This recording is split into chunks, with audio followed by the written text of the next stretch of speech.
Hey there everyone. Today's video is a quick follow-up from a previous video looking at select by attribute and exporting from it.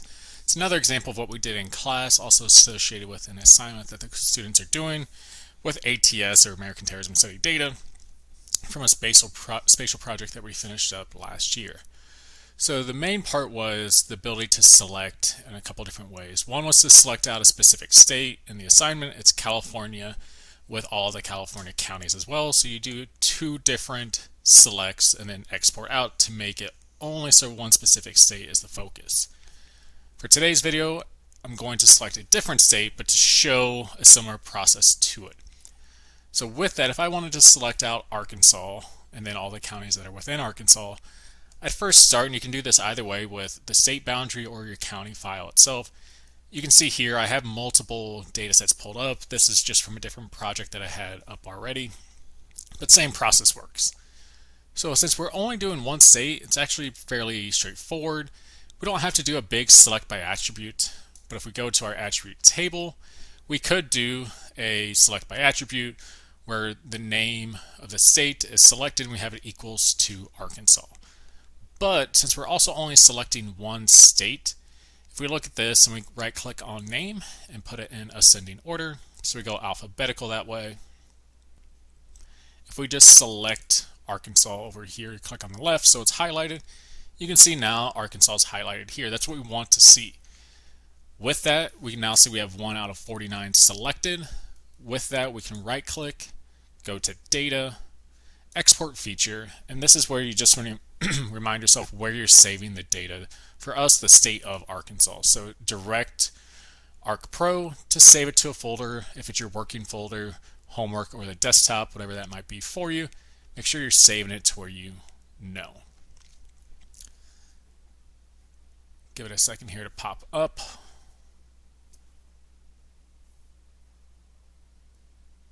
Hopefully it doesn't freeze. There we go. So we have our input, and it's going to pull up for us with the state boundary file as our input feature.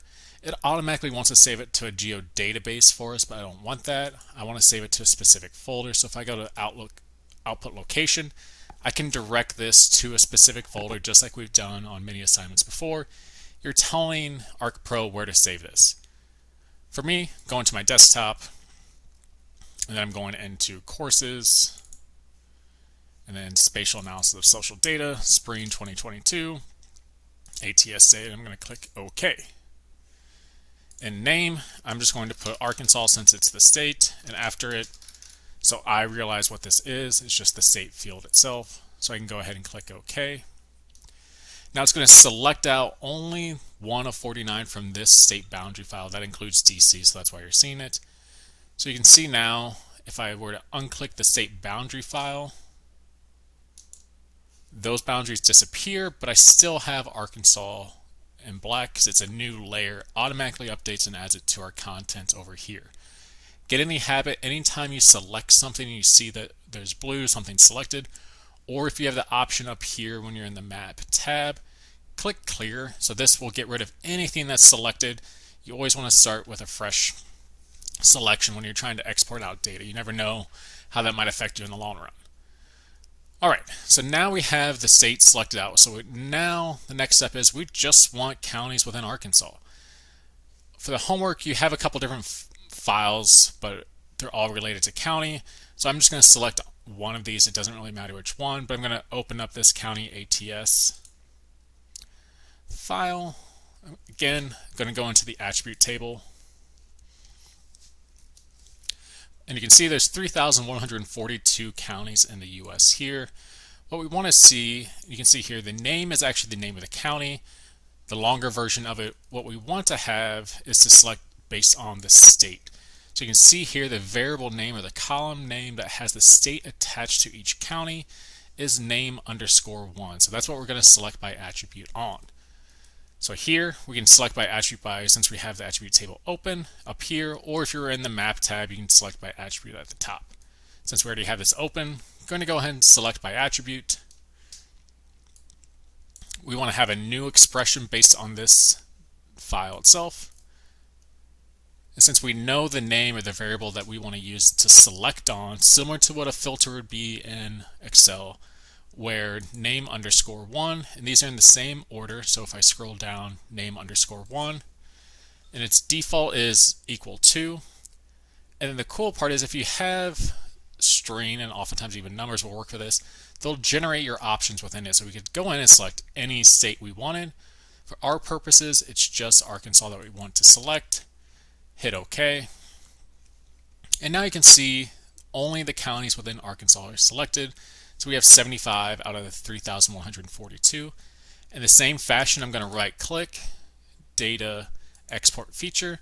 Now I have only the counties for Arkansas that I have highlighted or selected. And I'm going to save this as a separate shapefile. Again, I'm going to direct this to the same folder. So spring 2022 ATS.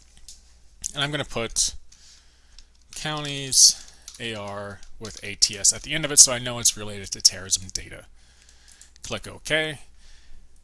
It's going to take these 75 counties, remove them from, or select, make a new subsample for us.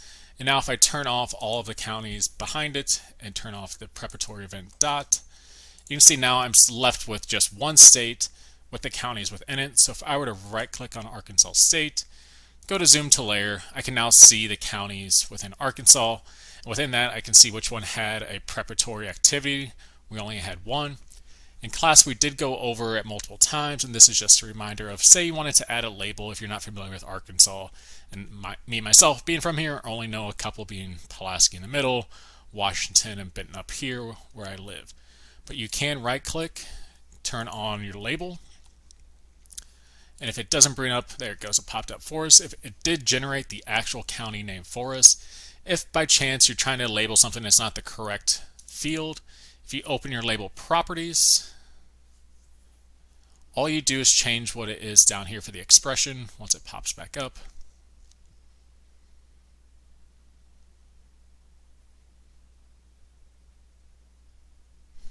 The joys of GIS, and get in the habit of save and save often, because you never know when it might just not respond, but it is pretty good at recovery nowadays. There we go. So for our Arkansas counties, it has the name already selected for us. So say you wanted the full name instead of just the name part, to where it has the county part after it. So say I change it from the name to name LSAD, and I hit apply.